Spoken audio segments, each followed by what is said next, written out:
The envelope felt cool and final in my hand. Heavy, like the years I'd wasted. I watched his face, that handsome mask I'd once loved, crumple like cheap paper as he read the sheriff's notice. His knuckles whitened around the edge. The arrogant smirk he'd worn like armor since the day I'd caught him? Gone. Replaced by a slack-jawed disbelief that tasted sweeter than anything I'd eaten in 15 years. "You have 30 days to vacate, Marcus," I said, my voice unnervingly calm, echoing in the hollow space that used to be our living room. "The lease? It's exclusively in my name now. Pack light. You won't need much where you're going." His head snapped up, eyes wide, bloodshot, and finally, afraid. "Nicole, you can't, this is my home." I almost laughed. "Almost. Was," I corrected softly. "It was your home. When you brought her here. When you put her in our bed. While I was pulling 16-hour shifts trying to save lives. You were plotting around my schedule to defile everything we were supposed to be." The image, forever seared into my brain, the faint impression on my side of the mattress, the unfamiliar, cheap floral scent clinging to the sheets I'd washed 1,000 times. "Remember? You told me you didn't care." "Well, Marcus," I took a step closer, savoring the panic flaring in his eyes, "turns out, neither do I. Not anymore. My name is Nicole Rivers. I'm 38 years old. And 15 years ago, I made the mistake of believing in forever with Marcus. You ever look at someone you've sacrificed everything for, and realize, with a gut punch so hard it steals your breath, that he never loved you? Not really. That was me, standing in the sterile hallway of the fertility clinic, clutching yet another negative test, my body still aching from the invasive procedures, the hormone cocktails that made me feel like a stranger in my own skin. I'd endured 3 rounds of IVF. The third one? It nearly killed me. Sepsis. A week in the ICU while Marcus was working late. I kept his secret, the low sperm count, the shame he couldn't bear. I wore the societal stigma of the barren wife like a hair shirt, protecting his fragile ego. All for US. For the dream he sold me. The cracks started small. Flirty texts dismissed as harmless banter with coworkers. A blurry photo on his phone he swore was just a meme. My gut screamed, but loyalty, that stupid, stubborn loyalty forged in years of shared struggle, made me shush it. I gave him chances. So many chances.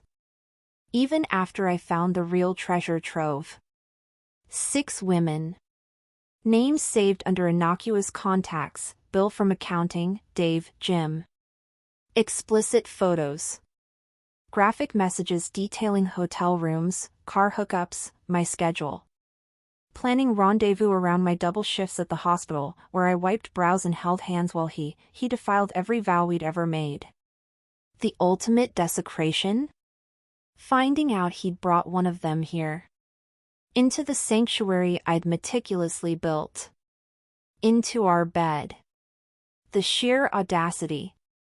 The calculated cruelty of it. That wasn't just cheating, that was spitting on my existence.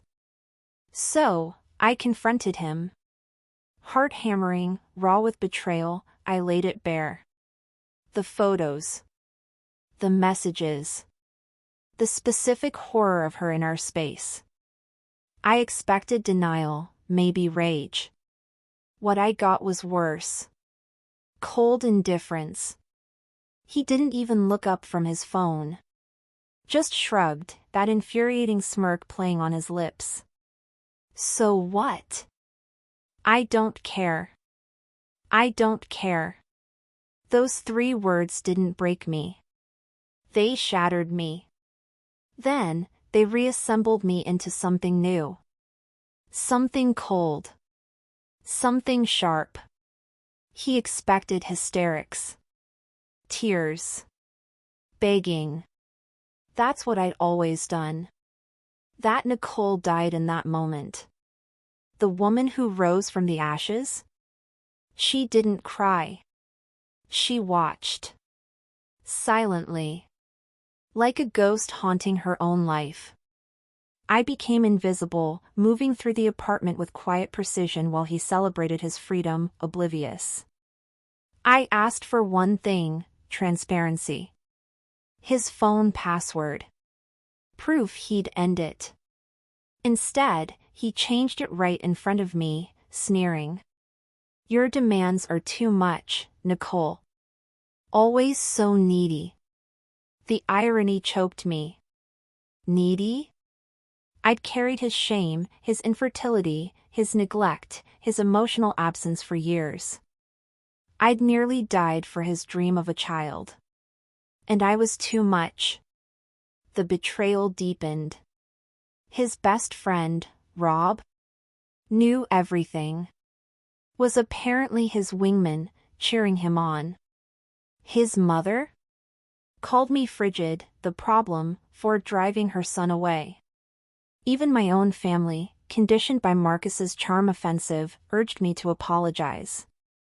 To make it work. The isolation was absolute, a suffocating vacuum. That's when the ghost stopped watching. She started planning. Revenge isn't always loud. It doesn't always involve screaming or smashing things. Mine was a silent, surgical strike. While Marcus slept soundly, convinced his docile wife was beaten, I was gathering evidence. Every text, every email, every hotel receipt, every financial record.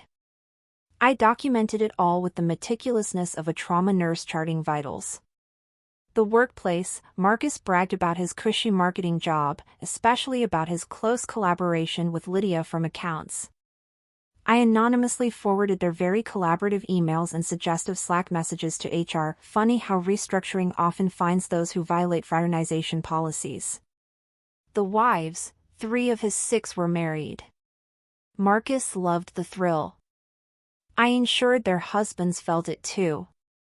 Anonymous emails, containing carefully curated screenshots of their wives' exchanges with Marcus, landed in their inboxes. The fallout was swift and brutal. 2 marriages imploded publicly. Marcus became persona non grata in those circles. Rob, his cheerleader? His wife got the full dossier on his extracurriculars too. Last I heard, Rob's fancy car was repossessed, and he's couch surfing beside Marcus.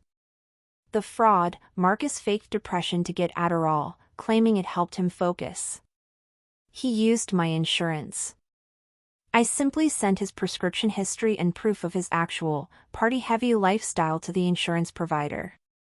Fraud investigations are messy. His credit score won't recover for a decade. The lifelines, one by one, I severed the cords.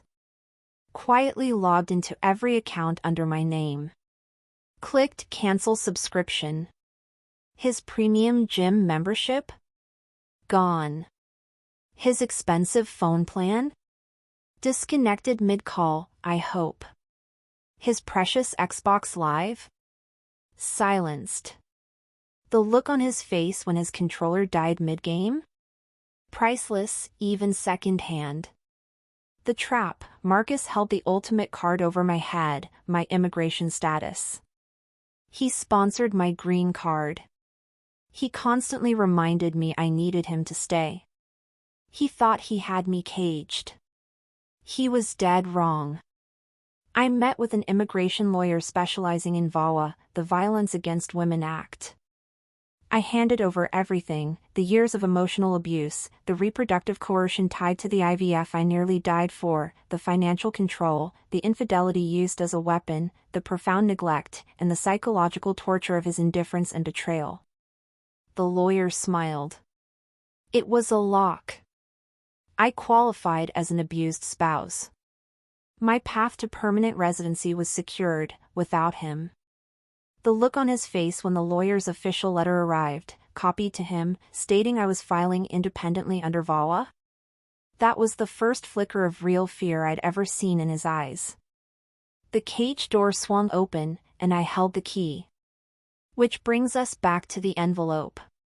The sheriff's notice was the masterstroke. The lease renewal came up. I simply didn't add his name.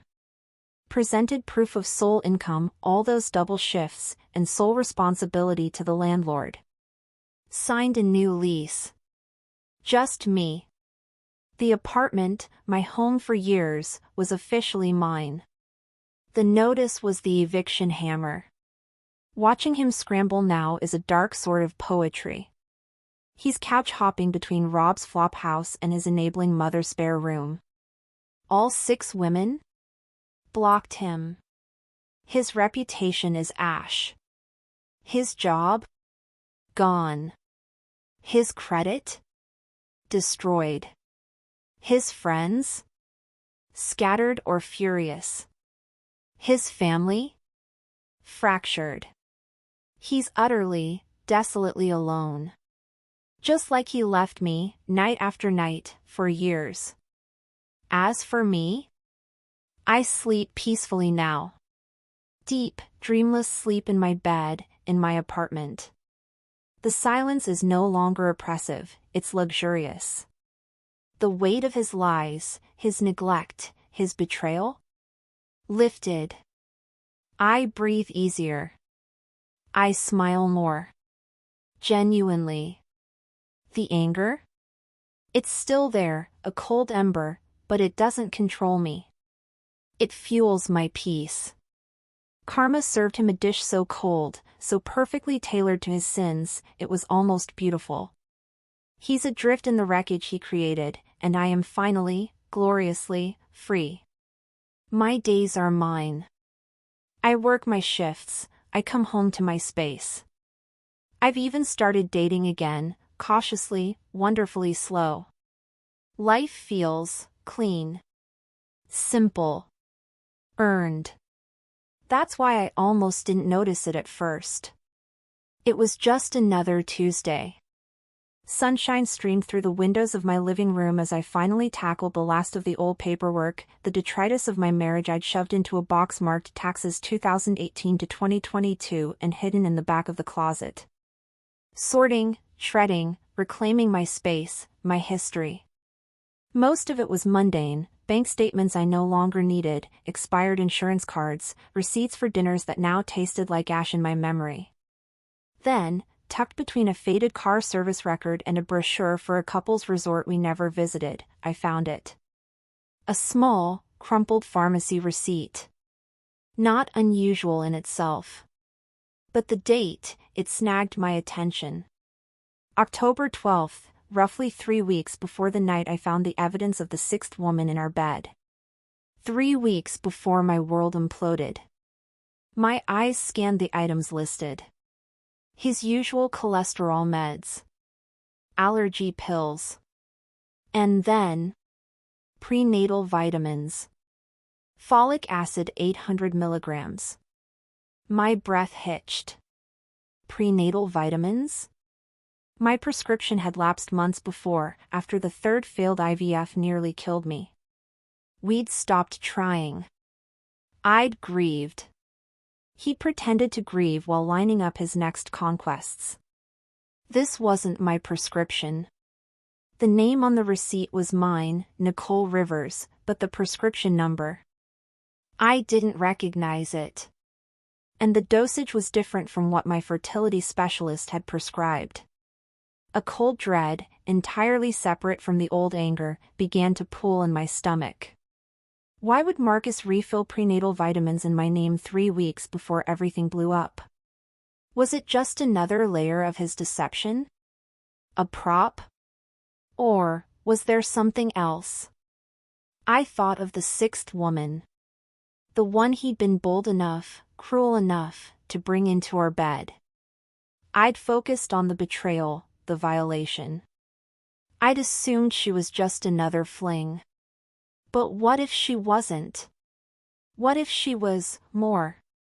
The pieces started clicking with horrifying clarity. His sudden, intense secrecy in those final weeks before D-Day, even for him. His strange, almost manic energy sometimes, masked by fake exhaustion. His mother's cryptic, vicious comment during one of their hushed phone calls I'd overheard, "Just be patient, Marcus. Things change. She'll get hers." I'd thought she meant me. What if she meant someone else? I looked down at the crumpled receipt in my shaking hand. Prenatal vitamins. In my name. Filled weeks before the end. Was this just another fraud, another lie on the mountain he'd built? Or was it a receipt for a future I hadn't even known was being planned, a future that excluded me completely? The peaceful silence of my sanctuary turned thick and heavy.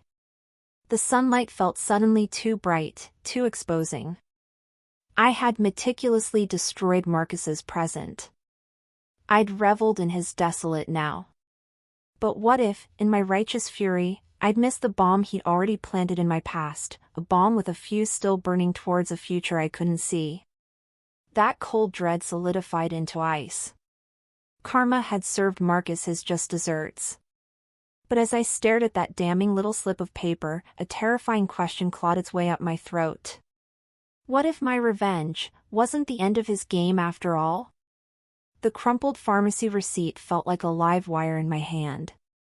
October 12th, prenatal vitamins. My name. A dosage I'd never taken. The sunny peace of my reclaimed apartment curdled into something thick and sour. This wasn't just another lie, it felt like the foundation of a secret life built right under my nose, using me as a prop. My healthcare training kicked in first, a familiar shield against the rising panic. Breathe, Nicole. Assess. I grabbed my laptop, fingers trembling slightly on the keys. Logging into the patient portal of the big chain pharmacy felt like stepping back into a minefield. Scrolling past reminders for my own lapsed prescriptions, the antidepressants I'd stopped after leaving Marcus, the birth control I hadn't needed in years, I searched the transaction history. There it was. October 12th, prenatal vitamins plus folic acid 800 milligrams, filled at the location near Marcus's old office. But the prescribing doctor, it wasn't Dr. Evans, my fertility specialist. The name listed was Dr. Eris Thorne. I didn't recognize it. A quick search revealed Dr. Thorne was an OB/GYN with a practice in Buckhead. Upscale. Expensive. Not covered under my basic insurance plan without a hefty copay. My stomach lurched. Marcus had used my insurance, attached to my employment at the hospital, to pay for prenatal care, for someone else. Fraud. Again. But this felt different. Deeper. More sinister than faking depression for Adderall. The cold dread solidified. This wasn't just about cheating. This felt like replacement. I thought of the sixth woman, the one whose cheap floral perfume still haunted my memory, the one he'd been brazen enough to bring into our bed. Had she been pregnant? Was that why he'd escalated, why he'd become so recklessly bold? Why his indifference during my confrontation had been so absolute? Because he already had his exit strategy, a new family, waiting in the wings? His mother's voice hissed in my memory, "Just be patient, Marcus. Things change. She'll get hers. Not me. Her.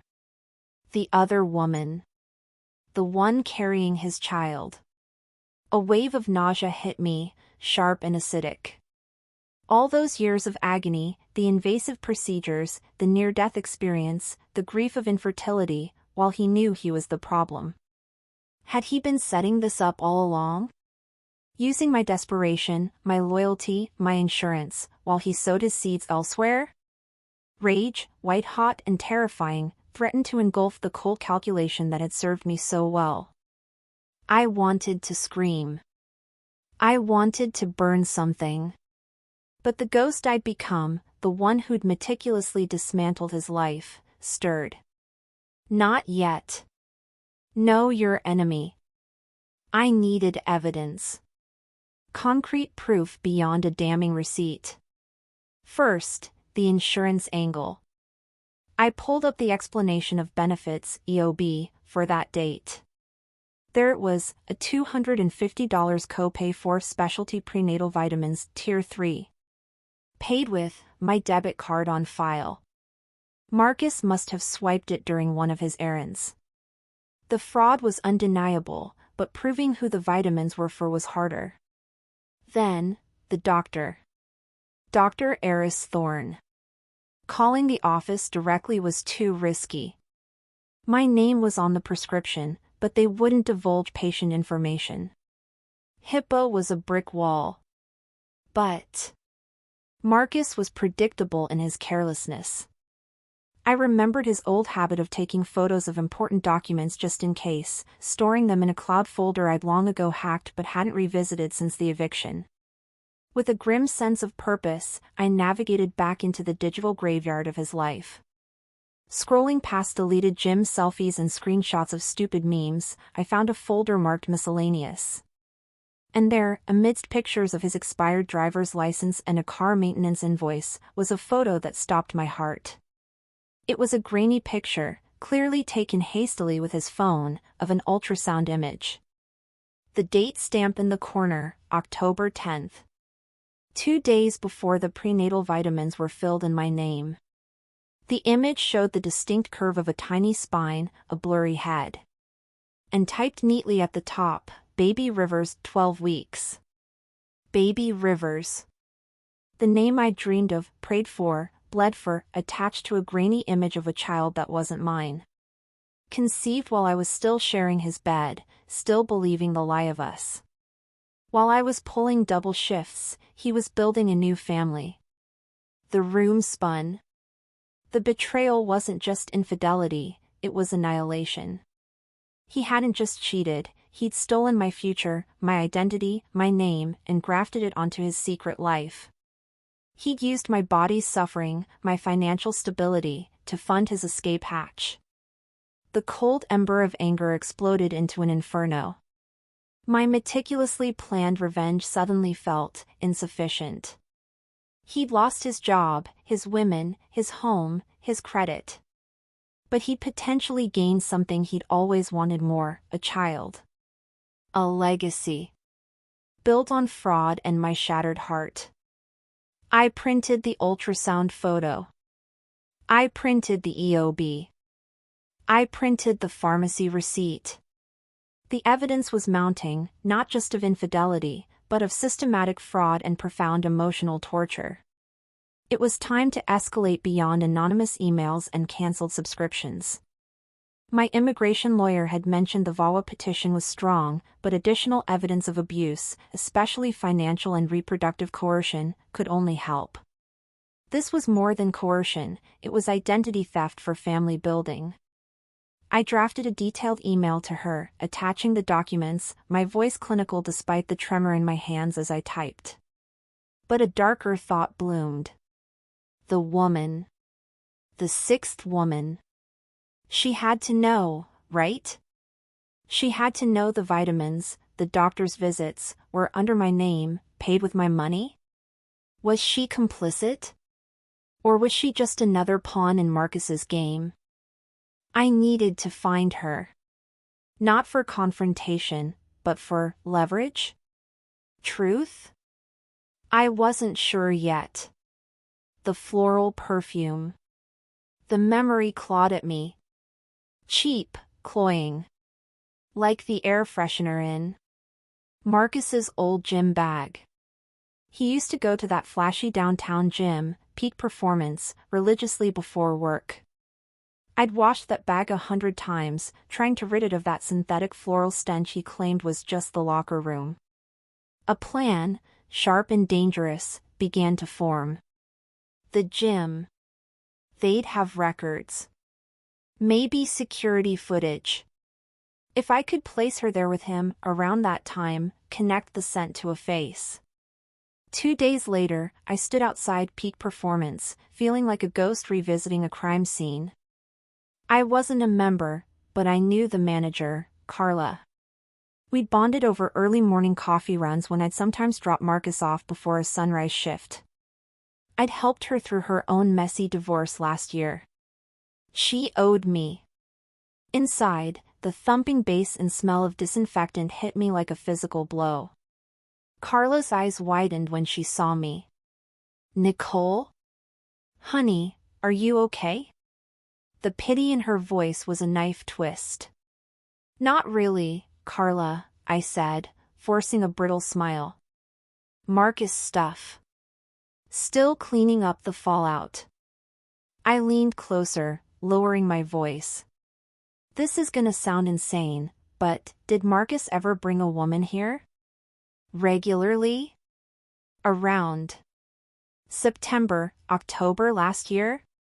Slim, maybe dark hair? Wore a really strong, cheap floral perfume?" Carla's expression shifted from pity to grim understanding.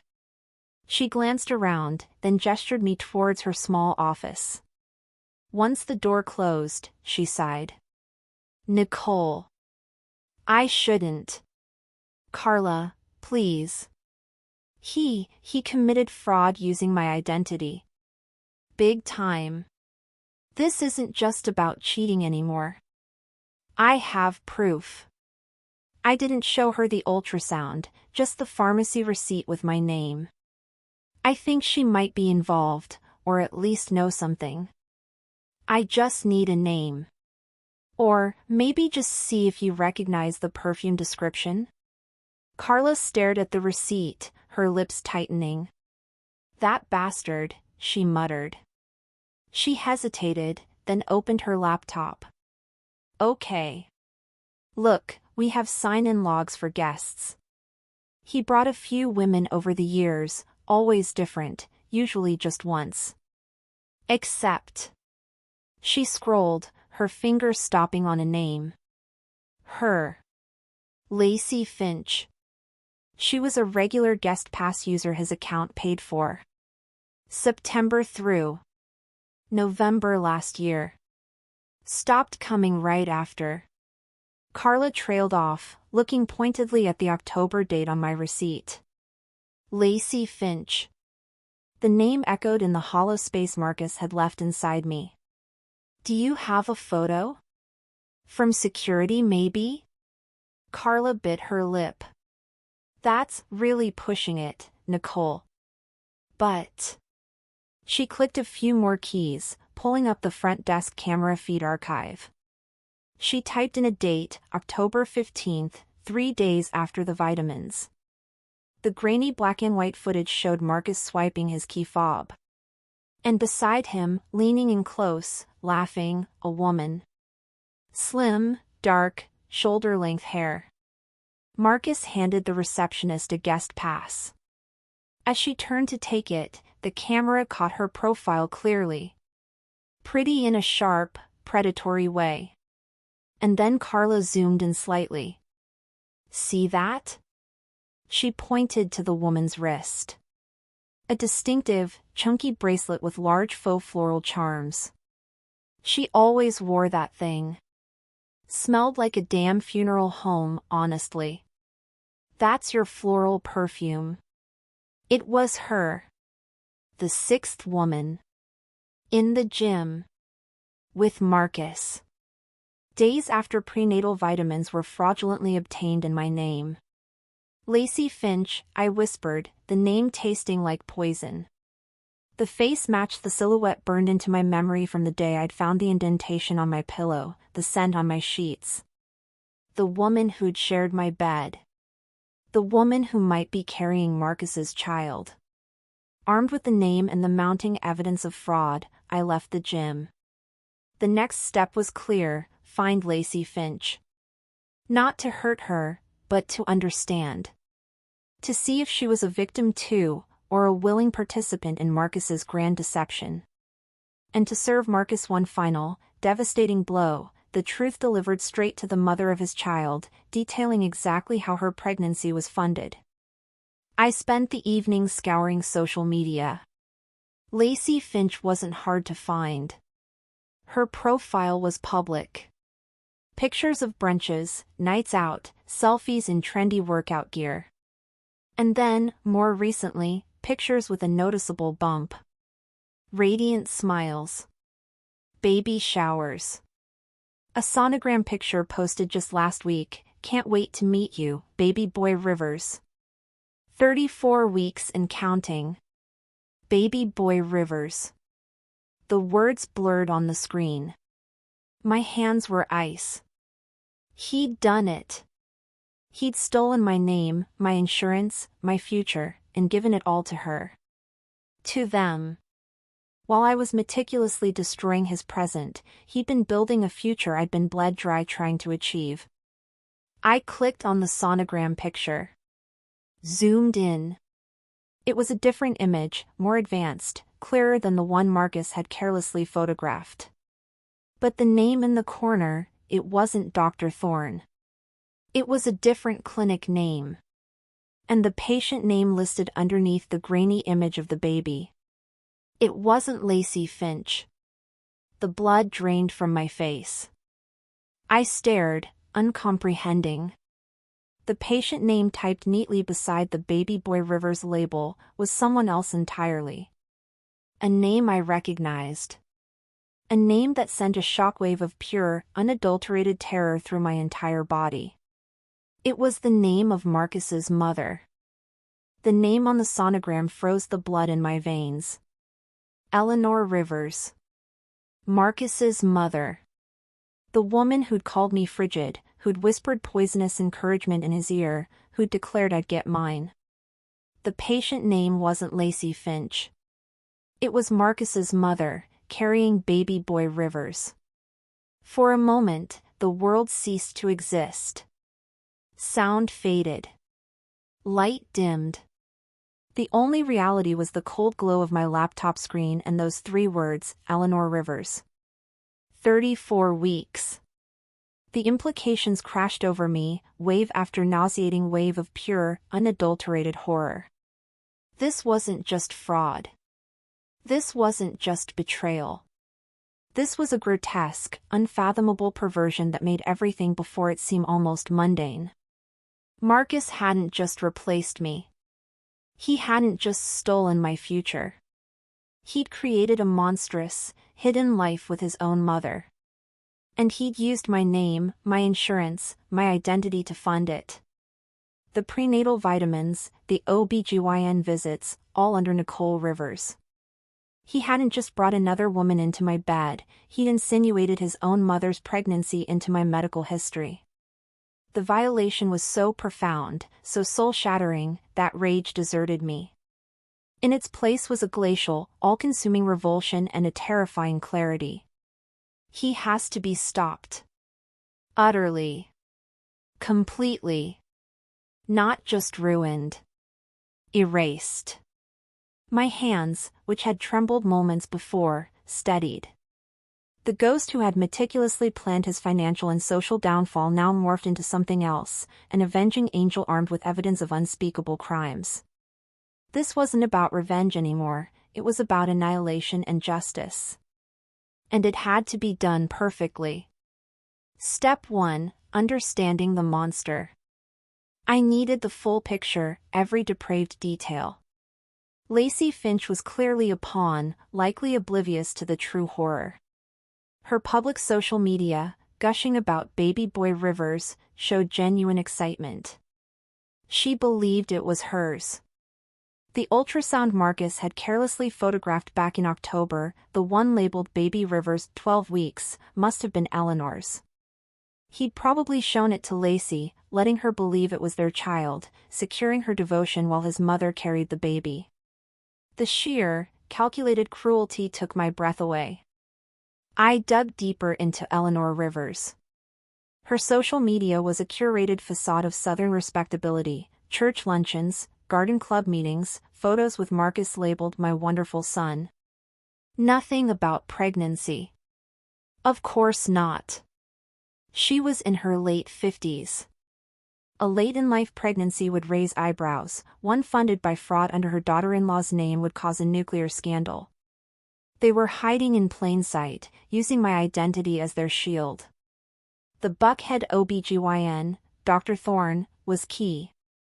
He'd prescribed the prenatal vitamins in my name. He had to know the patient was Eleanor, not Nicole. He was complicit in massive insurance fraud and medical identity theft. I pulled every record I could find online, his practice details, affiliations, reviews.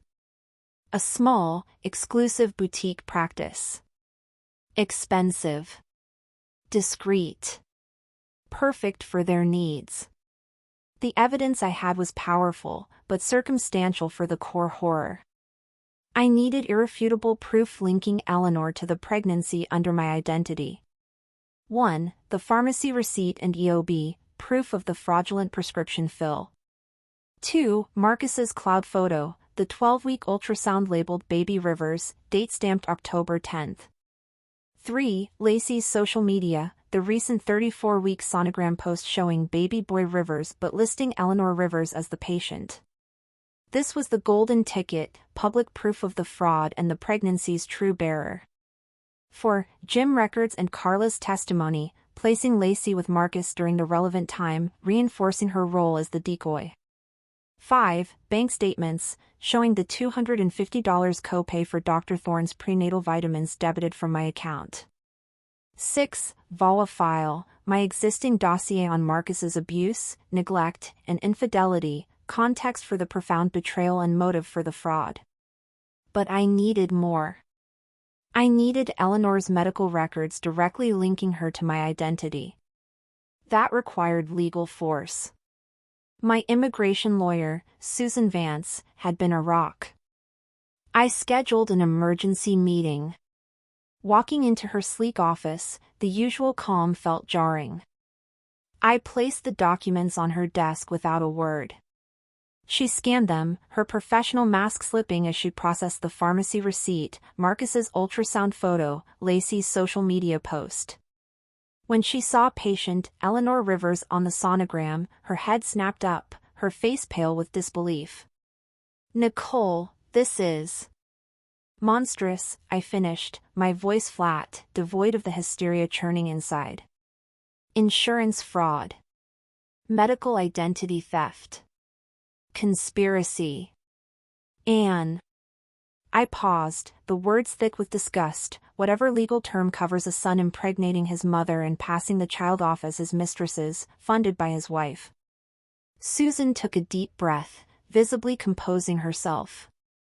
"Okay. This changes everything. VAWA is the least of their worries now. We go nuclear." She outlined a plan. 1. Formal police report for identity theft, insurance fraud, and financial exploitation. She'd contact a specific detective in the financial crimes unit she trusted. 2. FBI report. Due to the interstate nature of insurance fraud, my insurer was national, and the sheer scale and depravity involving the FBI increased the pressure exponentially. 3. Medical board complaint against Dr. Thorne for unethical practices and fraud. Susan knew an investigator at the Georgia Composite Medical Board. 4. Cease and desist/public exposure, a letter to Eleanor and Marcus, demanding immediate cessation of using my identity and detailing the consequences. Copies would go to key family members, church elders, garden club presidents, anyone who upheld their facade of respectability. 5. Contact Lacey Finch, ethically fraught, but necessary. She deserved to know the truth about the baby she thought was hers. Susan advised a carefully worded, evidence-backed message from her office to minimize backlash towards me. "Are you ready for this, Nicole?" Susan asked, her gaze intense.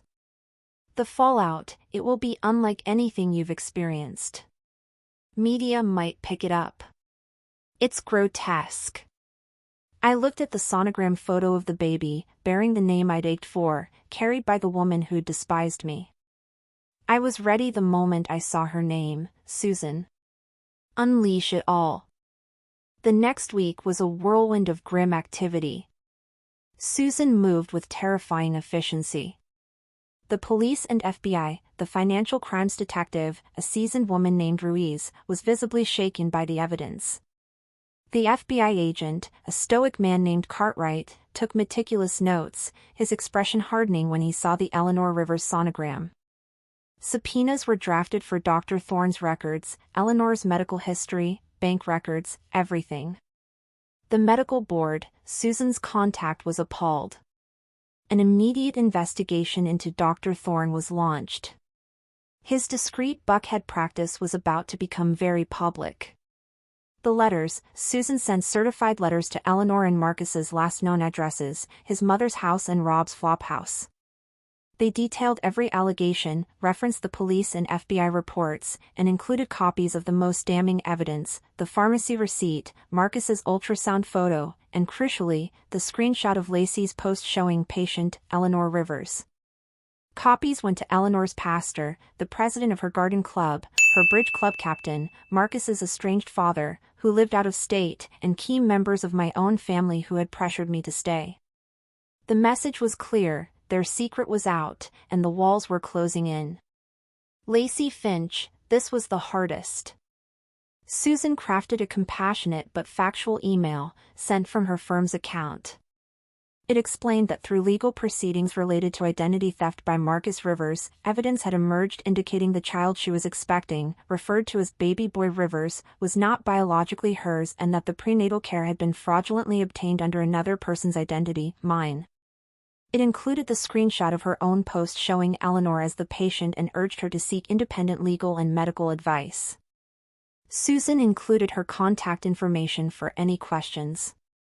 The detonation wasn't a single blast, it was a series of shockwaves ripping through the remnants of Marcus's world. 1. Lacey Finch, her response was volcanic, as expected, but directed entirely at Marcus. Within hours of receiving Susan's email, she posted a new, public social media blast: Marcus Rivers is a con artist and a monster. He lied about me carrying his child. The baby is his mother's, funded by fraud using his wife's name. Proof below. Stay away from this psychopath. She attached the screenshot Susan had sent, highlighting patient Nicole Rivers. Her network, Marcus's dwindling acquaintances, the Atlanta gossip mill, it exploded. Lacey, furious and betrayed, became an unexpected, powerful ally in his public evisceration. 2. Nicole Rivers, the certified letters and the social media storm hit simultaneously. Her meticulously constructed world of Southern propriety imploded overnight. The pastor called, deeply concerned. The garden club regretfully accepted her resignation. Her bridge club dissolved. Neighbors stopped waving. Reporters started camping outside her well-manicured but now toxic Buckhead home. The shame and exposure were absolute, a life sentence of pariah status far worse than any financial penalty. 3. Dr. Thorne, the medical board investigation, combined with the FBI subpoenas and the burgeoning scandal reported in local news, Buckhead OB/GYN implicated in bizarre maternity fraud case, destroyed his practice. Patients fled. His reputation was ash. He faced losing his license and criminal charges. For Marcus, he was already broken. Now, he was hunted.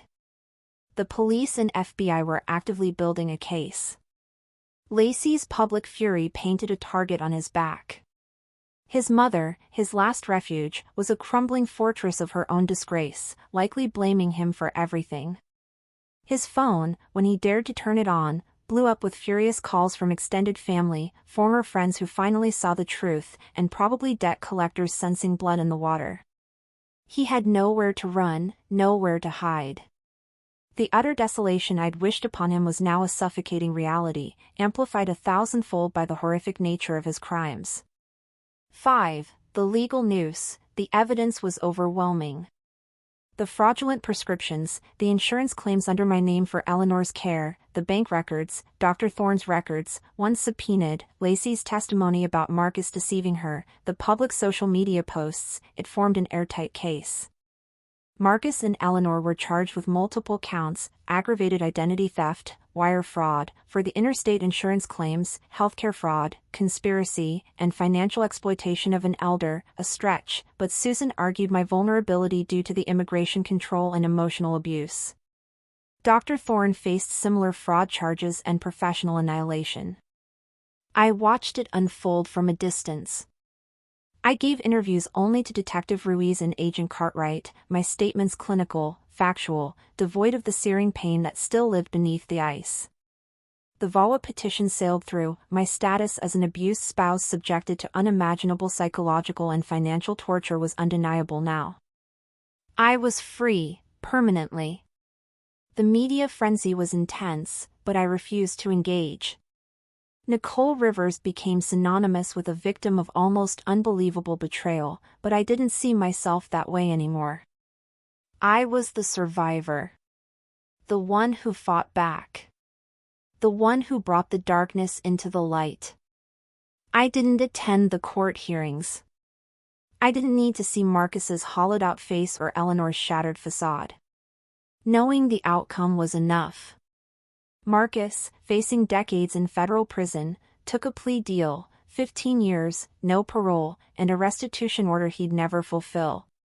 Eleanor, broken by shame and facing lesser but still significant charges, accepted a plea for 5 years probation, intense therapy, and permanent registration on a non-public medical fraud database. Dr. Thorne lost his license and faced significant fines and probation. The baby boy Rivers was born while Eleanor was under house arrest. Child Protective Services was involved from day one. I heard through the legal grapevine the child was placed with a distant relative of Eleanor's on the father's side, someone completely removed from the toxic Rivers orbit. I prayed that child would find peace and never know the horrific circumstances of his conception. The silence in my apartment, once a battleground, then a sanctuary, finally settled into true peace. It wasn't the absence of sound, but the absence of threat. The absence of him. The absence of the crushing weight of his lies and the monstrous secret that had nearly consumed me. Karma hadn't just knocked, she'd kicked the door down and leveled the entire corrupt structure Marcus and his mother had built. I hadn't just destroyed his life, I'd exposed the festering core of it and ensured it was buried deep. I changed my name. Not out of fear, but out of reclamation. Nicole Rivers died with that marriage. I chose my mother's maiden name, Nicole Thorne. A small defiance against the doctor who'd enabled the horror, a reclaiming of my own lineage. I still work at the hospital. The faces I see now, etched with pain and fear, resonate differently. I see not just their illness, but the hidden battles they might be fighting. I use my experience discreetly, connecting patients experiencing domestic or financial abuse with resources. My revenge forged a purpose I hadn't anticipated, helping others find their way out of the darkness. I sleep deeply. No nightmares haunt me. The cold ember of anger has cooled into a quiet respect for my own resilience. Sometimes, on a quiet evening, I'll sit by the window, looking out at the Atlanta skyline, and a thought will surface: he's in a cage now. She's in a gilded cage of shame. And I'm free. It's not gloating. It's a simple, hard-won fact. The receipt that started the final avalanche? I framed it. Not as a trophy of pain, but as a reminder. A reminder of the day I stopped being a ghost and became the storm. A reminder that even in the face of unimaginable betrayal, the human spirit can gather its shattered pieces, forge them into weapons of truth, and fight its way back into the light. My revenge was cold. It was calculated. It was absolute. And as I turn off the light, leaving the framed receipt gleaming faintly in the moonlight, I feel no guilt. Only the profound, unshakable quiet of justice served. The account is settled. The ledger is closed. My life, finally, completely, is my own. The deepest revenge isn't rage, it's reclaiming your power. Nicole taught us, when betrayal tries to erase you, become the unshakable truth that erases them. That crumpled receipt in Nicole's frame? It's no longer proof of his poison. It's proof she turned poison into power. So tell me, what lie will you finally refuse to carry? Thank you for spending your time with my story. Feel free to share your thoughts or reactions in the comments. I'd love to hear from you.